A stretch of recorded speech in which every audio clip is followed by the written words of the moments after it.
The gods did not meet as kings upon a field, but as forces too immense for the world to bear. Sardaman descended in brilliance, light cascading like judgment, his presence bending the air into stillness. Zamorak rose to meet him in defiance, fire and shadow entwined, a storm given will, his laughter cutting through the heavens like a blade. The struggle for the Stone of Jas will decide all. Ever since the end of the God Wars in the Third Age, everyone who still flies the banner for Zamorak is regarded with suspicion and distaste. Sure, they are tolerated by the masses, yet still had to do their business in secrecy. In the book titled Dagon'hai History, an excerpt from this showcases the Mage Order's early days. It reads, "In scarred lands and ruined fields, that circle flaming towers high, where cruel and cursed torments yield, the dark of man, the Dagon'hai." The Prophecies of Zamorak. Until the day that the Zamorakian Magi were welcomed among the human numbers, the Zamorakian numbers grew, and some moved their order to the city of Varrock. These were the Dagon'hai. The practices of the Dagon'hai were looked darkly upon by the priests of Sardaman within the walls of Varrock, and, thus, the Dagon'hai were forced into a hidden war, away from the eyes of the citizens of Varrock. Priests of Sardaman were found dead in darkened streets and crumbling houses. Dagon'hai were cast into cells and tormented through purification. Varrock was torn between the followers of two warring deities. Yet, the people of Varrock did nothing. Meanwhile, at the Wizard's Tower in Misthalin, the Zamorakian head wizard Zanmarin the Red set his apprentice Celavan to solve the task of finding out how to use combat spells to bypass enemies' defenses. Celavan's theory was to angle the spell through a secondary plane of existence in order to bypass Ozzakin's line of effect thesis using law runes. Unfortunately for Celavan, he had confided this theory to another apprentice of a different order. When Headmistress Azris the Green heard about it and realized that this theory really was the solution, she called a meeting with the other head wizards in the Chamber of Shrines, where she presented Celavan's findings as her own without giving him any of the credit. Zanmarin, seeing through this nonsense, proceeded to attempt to retain some of the Red's Order's dignity by leading the upcoming ritual. Back in his private chambers, Zanmarin, a demonologist, summoned the demon Azakorax and ordered him to unlock the use of the Abyss for teleportation spells to go through. Later, the wizards gathered in the main hall of the tower, where Zanmarin warned the participants that, once the ritual was commenced, it could not be stopped. Interrupting in the middle of the ritual would prove disastrous. The ritual began, but during its binding, it was revealed that Azris had stolen Celavan's idea, diverting attention away from the task at hand. And this is when Zanmarin summoned the demon to fulfill his orders from before. The wizard Perion noticed the demon and notified his mistress Unaya, who then decided to abort the ritual and walk away. At that point, the beam became highly volatile and fired a powerful surge of raw magical energy at Zanmarin, killing him on impact. The teleportation beam then exploded, causing a massive fire that quickly burnt the entirety of the tower. Once again, the Zamorakian were blamed, and this time, people were out for their blood. In the book titled Dagon'hai History, the passage continues.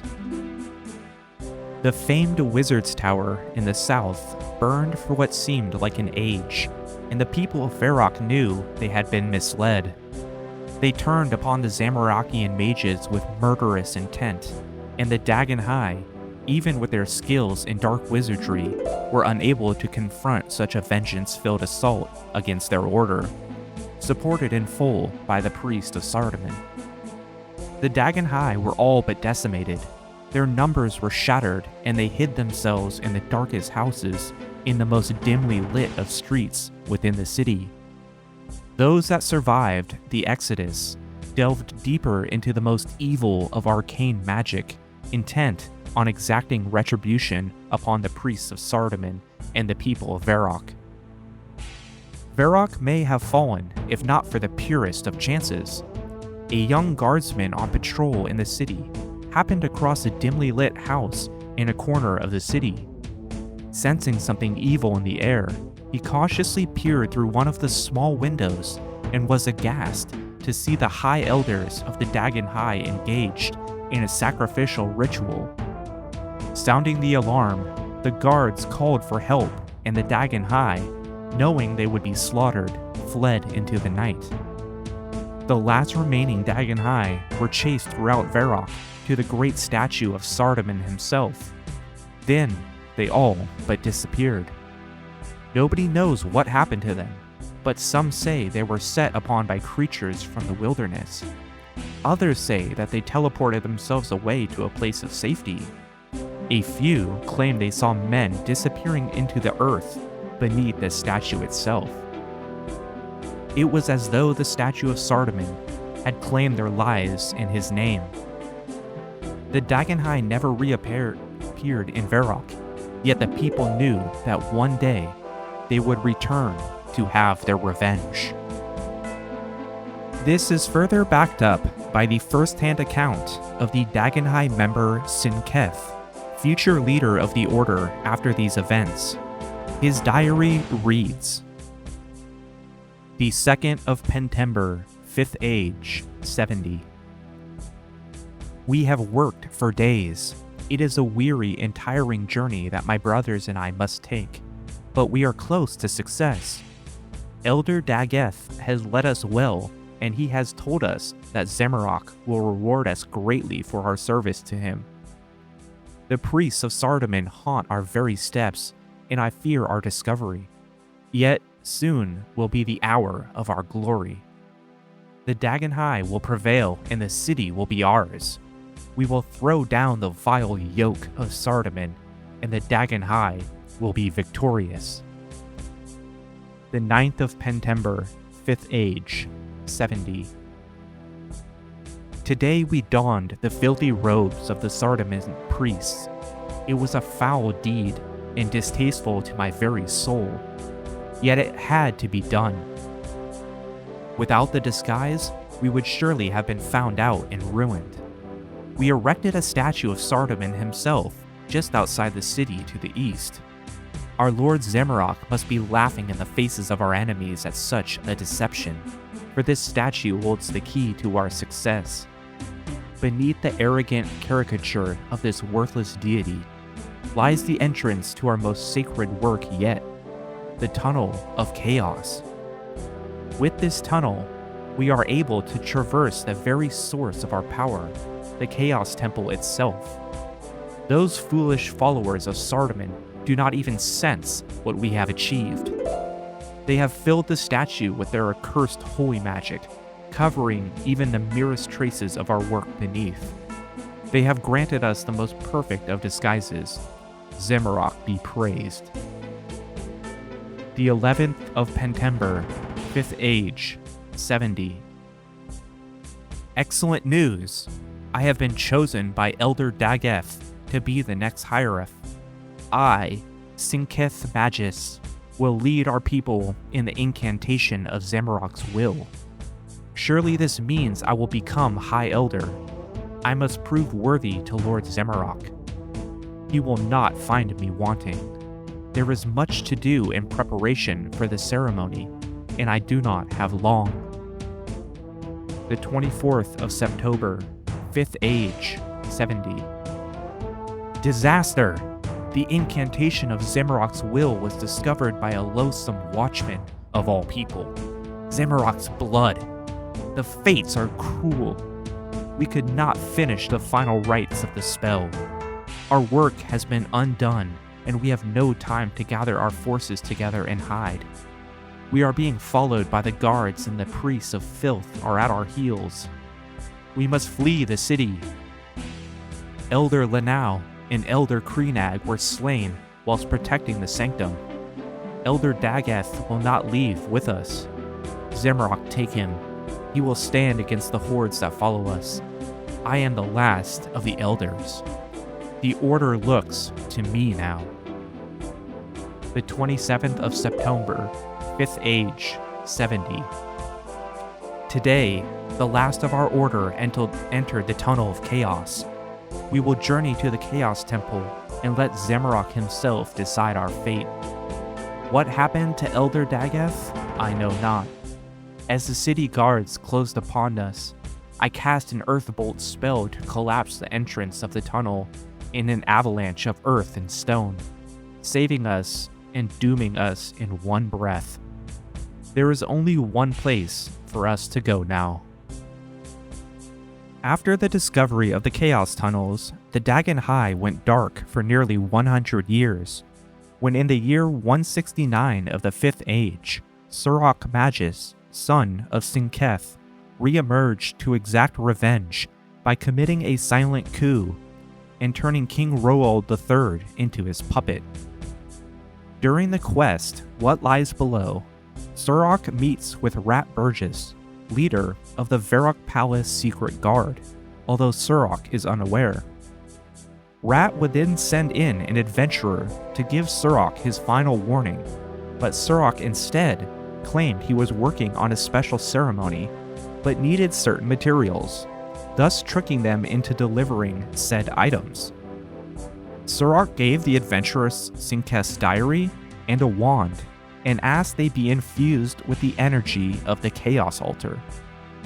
After the delivery was made, Rat intervened, revealing his identity, and together with the adventurer, teamed up to devise a plan. He was sent to Zaf, who provided him a beacon ring that would summon him at any moment. As the adventurer approached Surok, he used the infused wand to take control of King Roald's mind and ordered him to kill the adventurer.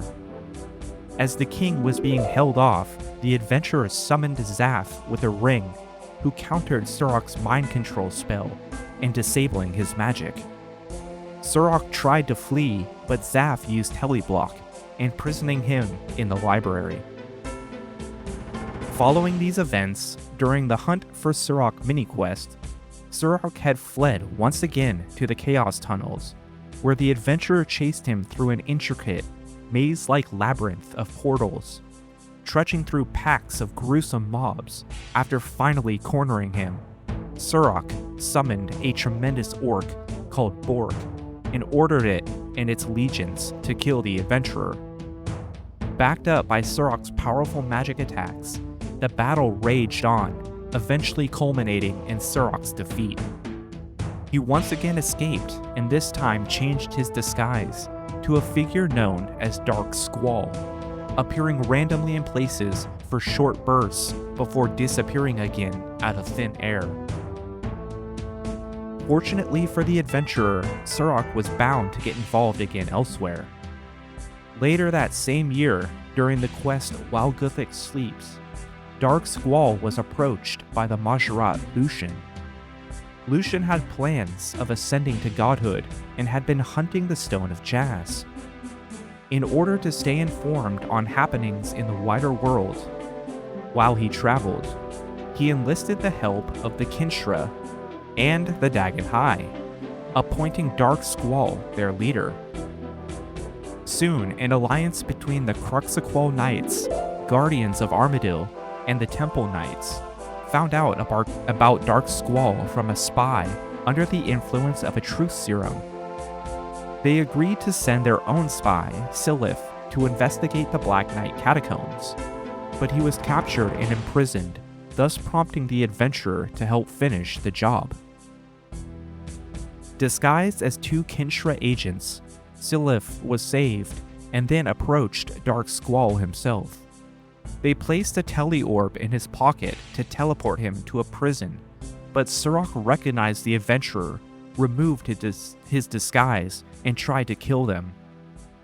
Back in Falador, the adventurer disguised themselves as Surok using a set of Dagon'hai robes, and a telly switch was performed inside the jail cell.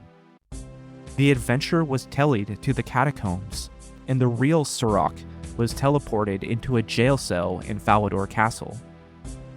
Today, Surok is still imprisoned there, but I wouldn't be so quick to dismiss the Dagon'hai. Thanks everybody for watching. Catch you in the next one. Peace.